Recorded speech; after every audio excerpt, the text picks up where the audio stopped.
Sigilo das comunicações telefônicas, interpretação e exceções legais. A proteção ao sigilo das comunicações é um direito fundamental garantido pela Constituição Federal de 1988. Esse direito tem como objetivo preservar a privacidade e a liberdade de expressão dos cidadãos, impedindo que terceiros acessem, sem autorização, o conteúdo de suas comunicações pessoais.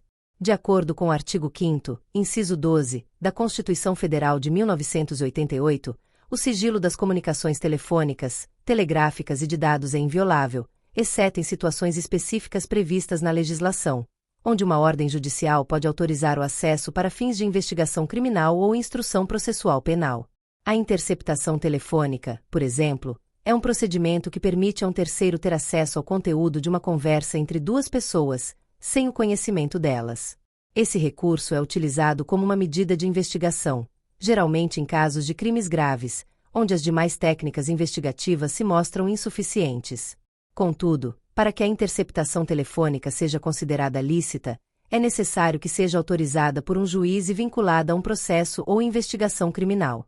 Sem esses requisitos, qualquer interceptação é considerada ilegal e não pode ser utilizada como prova em processos judiciais. Outro conceito importante é o da gravação telefônica, que ocorre quando um dos participantes de uma conversa telefônica grava o diálogo, sem o consentimento do outro. De acordo com o entendimento do Supremo Tribunal Federal, STF, essa gravação não configura violação ao sigilo das comunicações, uma vez que o sigilo constitucional protege a confidencialidade em face de terceiros e não entre os próprios interlocutores. Essa prática é considerada lícita em casos onde o interlocutor grava uma conversa para se defender de uma ameaça, extorsão ou outra investida criminosa. Por exemplo, uma pessoa que recebe uma ligação de um chantagista pode gravar a conversa sem violar a lei, pois está agindo em legítima defesa e utilizando o registro como uma prova contra o ato criminoso. Além da interceptação e da gravação telefônica, existe a quebra de sigilo telefônico, que se refere ao acesso aos registros de chamadas, como datas, horários e números de telefone envolvidos, mas sem acesso ao conteúdo das conversas. Esse tipo de quebra pode ser autorizado judicialmente ou por comissões parlamentares de inquérito, CPIs, para investigar atividades suspeitas e estabelecer conexões entre pessoas envolvidas em atividades ilegais. Ainda há a figura da escuta telefônica, que se assemelha à interceptação, mas com uma diferença crucial. Um dos interlocutores tem ciência de que a conversa está sendo monitorada por um terceiro. Isso pode ocorrer, por exemplo, em operações de infiltração policial, onde um agente autorizado participa da conversa e permite o monitoramento em tempo real. A escuta também precisa de autorização judicial para ser considerada válida e respeitar o direito ao sigilo das comunicações. O STF tem jurisprudência consolidada sobre a licitude das provas obtidas por gravações telefônicas feitas por um dos interlocutores em situações de legítima defesa. Esse entendimento se baseia no princípio de que não se pode alegar violação de privacidade quando o próprio interlocutor decide registrar a conversa para se proteger de uma ação criminosa. O tribunal afirma que é inconsistente e fere o senso comum falar em violação do direito à privacidade quando o interlocutor grava diálogo com sequestradores, estelionatários ou qualquer tipo de chantagista, considerando essa gravação uma defesa legítima. No entanto, é importante frisar que a interceptação telefônica com base apenas em uma denúncia anônima, sem investigação prévia que comprove a necessidade da medida, é considerada ilícita.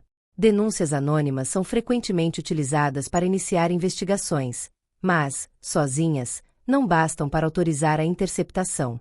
É necessário que haja uma investigação preliminar que justifique o pedido ao juiz para que ele possa autorizar a interceptação com base em indícios consistentes de atividade criminosa.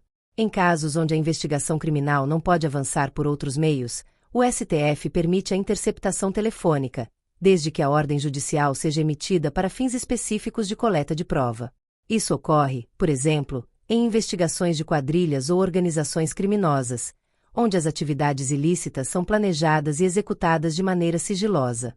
A interceptação telefônica é então usada como um recurso investigativo para desarticular essas atividades e coletar provas suficientes para a acusação. Além disso, há situações onde a gravação ambiental, ou seja, a captação de áudio em locais públicos ou privados, é utilizada para coletar provas, desde que haja autorização judicial e que a medida seja indispensável para a investigação.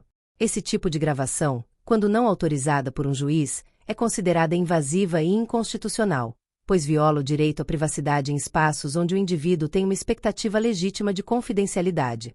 A legislação e a jurisprudência são rigorosas quanto ao uso de interceptações e gravações para garantir que esses recursos sejam utilizados de forma justa e limitada, protegendo os direitos dos cidadãos e evitando abusos.